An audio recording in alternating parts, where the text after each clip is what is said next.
വാർത്തകൾ വികാസം പ്രാപിക്കുന്ന മണിക്കൂറിലേക്ക് എല്ലാ പ്രേക്ഷകർക്കും സ്വാഗതം. 24 ബ്രേക്കിംഗ് ആരംഭിക്കുന്നു. വളരെ പ്രധാനപ്പെട്ട വാർത്തയിലാണ് നമ്മൾ തുടങ്ങുന്നത്. ലൈംഗികാരോപണ വിവാദങ്ങൾക്ക് ശേഷം ഇതാദ്യമായി രാഹുൽ മാങ്കൂട്ടത്തിൽ MLA പാലക്കാട്ടെത്തി. 38 ദിവസത്തിന് ശേഷമാണ് മണ്ഡലത്തിലേക്കുള്ള രാഹുലിന്റെ വരവ്. പ്രാദേശിക കോൺഗ്രസ് നേതാക്കളും രാഹുലിന് ഒപ്പമുണ്ടായിരുന്നു. വിവാദങ്ങളെക്കുറിച്ച് രാഹുൽ മാങ്കൂട്ടത്തിൽ പ്രതികരിച്ചില്ല.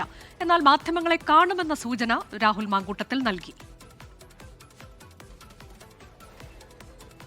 പറയാനുള്ളതെല്ലാം പറയാന്ന് പറഞ്ഞല്ലോ. ഞാൻ കാണേണ്ടപ്പോൾ നിങ്ങളെ വിളിക്കാം, അങ്ങനല്ലേ പൊതുവെ. ജനാധിപത്യപരമായ എല്ലാ പ്രതിഷേധങ്ങളെയും സ്വാഗതം ചെയ്യുന്നു. ഈ പ്രചാരണ ഘട്ടത്തിൽ ഉണ്ടായിരുന്നതുപോലെ ഓരോ വീടുകളിലും കയറി ഇറങ്ങി എല്ലാവരും. പ്രചാരണ ഘട്ടത്തിൽ മാത്രമല്ലല്ലോ, ഞാൻ പാലക്കാടുള്ളപ്പോഴെല്ലാം അങ്ങനെ തന്നെയല്ലേ ചെയ്യുന്നത്. ഓഫീസിൽ നിന്ന് അറിയിക്കും. പ്രതിഷേധ സാധ്യത കണക്കിലെടുത്ത് MLA ഓഫീസിന്റെ സുരക്ഷ വർദ്ധിപ്പിച്ചിട്ടുണ്ട്. രാഹുലിനെതിരെ പ്രതിഷേധിക്കുമെന്ന് DYFIയും BJPയും വ്യക്തമാക്കി. പാലക്കാട്ടേക്ക് രാഹുൽ മാങ്കൂട്ടത്തിൽ എത്തിയെന്ന വാർത്ത ആദ്യം പ്രേക്ഷകരെ അറിയിച്ചത് 24 ആണ്. ഞങ്ങളുടെ പ്രതിനിധി ആയിഷത്തുൽ ഷംന വിശദാംശങ്ങളുമായുണ്ട് പാലക്കാട്ട്. ഒപ്പം തന്നെ B ദിലീപ് കുമാർ ന്യൂസ് ഡെസ്കിൽ നിന്ന്. ആദ്യം ആയിഷത്തുൽ ഷംനയിലേക്ക്. ഷംനയാണ് ഈ വാർത്ത ഇന്നിപ്പോൾ ആദ്യം ലോകത്തെ തന്നെ അറിയിച്ചിട്ടുള്ളത്. രഹസ്യമായി ഒരു MLAക്ക് മണ്ഡലത്തിലേക്ക് എത്തേണ്ടി വരുന്ന ഗതികേട്, അതാണ് നമ്മൾ ഇന്ന് കണ്ടത്. അദ്ദേഹം എങ്ങോട്ടേക്കാണ് പോയത്, അദ്ദേഹത്തിന്റെ തുടർ പരിപാടികൾ എങ്ങനെയായിരിക്കും, വലിയ സുരക്ഷയൊക്കെ അവിടെയുണ്ട് എന്നൊക്കെയാണല്ലോ റിപ്പോർട്ട്.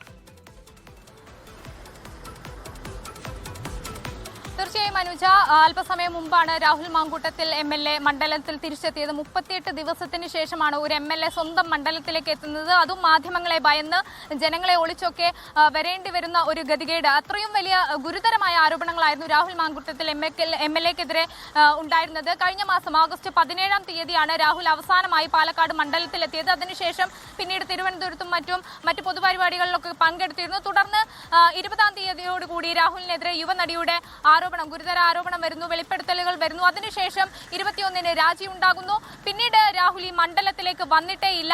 ഇപ്പോൾ ഇതാ 38 ദിവസത്തിന് ശേഷം തിരിച്ച് മണ്ഡലത്തിൽ എത്തിയിരിക്കുകയാണ്.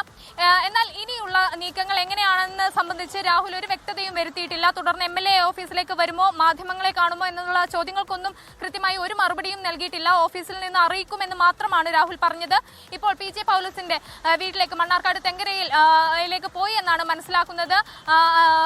ഇതേ തുടർന്ന് മരണ വീട്ടിൽ ചെന്ന് അതിനുശേഷം പിന്നീട് മണ്ഡലത്തിലേക്ക് തന്നെ തിരിച്ചെത്താൻ, പാലക്കാട് ജില്ലയിലേക്ക് തന്നെ തിരിച്ചെത്തുമെന്നാണ് മനസ്സിലാക്കുന്നത്.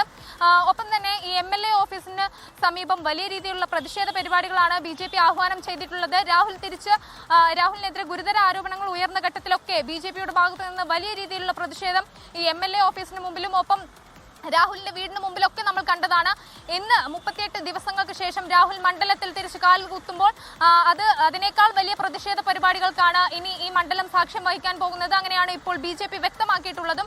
എന്തായാലും രാഹുൽ ഇപ്പോൾ മണ്ണാർക്കാട്ടേക്ക് തിരിച്ചു. അന്തരിച്ച മുതിർന്ന കോൺഗ്രസ് നേതാവ് PJ പൗലോസിന്റെ വീട്ടിലെത്തി അവിടെ സന്ദർശനം നടത്തിയ ശേഷമായിരിക്കും തിരിച്ചു വരിക എന്നാണ് മനസ്സിലാക്കുന്നത്.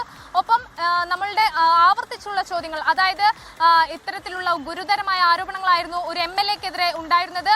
അങ്ങനെ ഒരു ആരോപണത്തിന്റെ നിഴലിൽ നിൽക്കുമ്പോൾ എന്താണ് ജനങ്ങളോട് പറയാനുള്ളത്? ഇത്രയും ദിവസം മണ്ഡലത്തിൽ നിന്ന് മാറി നിന്ന് ഇപ്പോൾ തിരിച്ചെത്തുമ്പോൾ എന്താണ് മണ്ഡലത്തിലെ ജനങ്ങളോട് പറയാനുള്ളത് എന്ന ചോദ്യങ്ങൾക്കൊന്നും രാഹുൽ മറുപടി പറഞ്ഞിട്ടില്ല. അതൊക്കെ അറിയിക്കുമെന്നത് മാത്രമാണ് പറഞ്ഞത്. ഒപ്പം തന്നെ എന്തെങ്കിലും ഉണ്ടെങ്കിൽ, മാധ്യമങ്ങളോട് എന്തെങ്കിലും പറയാനുണ്ടെങ്കിൽ അതൊക്കെ സാധാരണ നിങ്ങളെ വിളിച്ച് അറിയിക്കാറുണ്ടല്ലോ, ആ പതിവ് ഇനിയും ഉണ്ടാകുമെന്നാണ് രാഹുൽ നേരത്തെ പറഞ്ഞത്. ഒപ്പം തന്നെ ഈ ആദ്യഘട്ടത്തിലൊക്കെ രാഹുൽ പ്രചാരണത്തിനായി പാലക്കാട് എത്തിയ സമയങ്ങളിലൊക്കെ ഓരോ തെരുവുകളിലും ഇറങ്ങി, ഓരോ വീടുകളിലും കയറി ഇറങ്ങി സാധാരണക്കാരെ കണ്ട് സംസാരിച്ച് അവർക്ക് കൈകൊടുത്ത് വിശേഷങ്ങൾ പറഞ്ഞ് അങ്ങനെ ഒരു രാഹുലിനെ കണ്ടതാണ്. അന്നൊപ്പം ഷാഫി പറമ്പിൽ MP കൂടി ഉണ്ടായിരുന്നു. ഇപ്പോൾ ഇതാ അതേ രാഹുലിനെ തന്നെയാണ് 38 ദിവസത്തിന് ശേഷം ഈ മണ്ഡലം കണ്ടത്. ഓരോ വീടുകളിലും രാഹുൽ തെരുവുകളിലൂടെ നടന്ന് ഓരോ വീടുകളിലും കയറി ഇറങ്ങി അങ്ങനെ അവരോട് സംസാരിക്കുന്നു. എന്തായാലും ഇനി മണ്ണാർക്കാടിൽ നിന്നും തിരിച്ചെത്തിയാൽ വലിയ രീതിയിലുള്ള പ്രതിഷേധ പരിപാടികളാണ്. എന്താണ് അദ്ദേഹത്തിന്റെ തുടർ പരിപാടികൾ, തുടർ നീക്കങ്ങൾ എന്ത് എന്ന് നമുക്കറിയാനിരിക്കുന്നതേ ഉള്ളൂ. ലോകത്തെവിടെയായാലും ഏത് സമയത്തും 24 വാർത്തകളും ഓഗ്മെന്റഡ് റിയാലിറ്റി പാക്കേജുകളും എക്സ്പ്ലെയിനറുകളും വിശദമായി കാണാൻ ഞങ്ങളുടെ YouTube ചാനൽ നിങ്ങൾക്ക് സബ്സ്ക്രൈബ് ചെയ്യാം.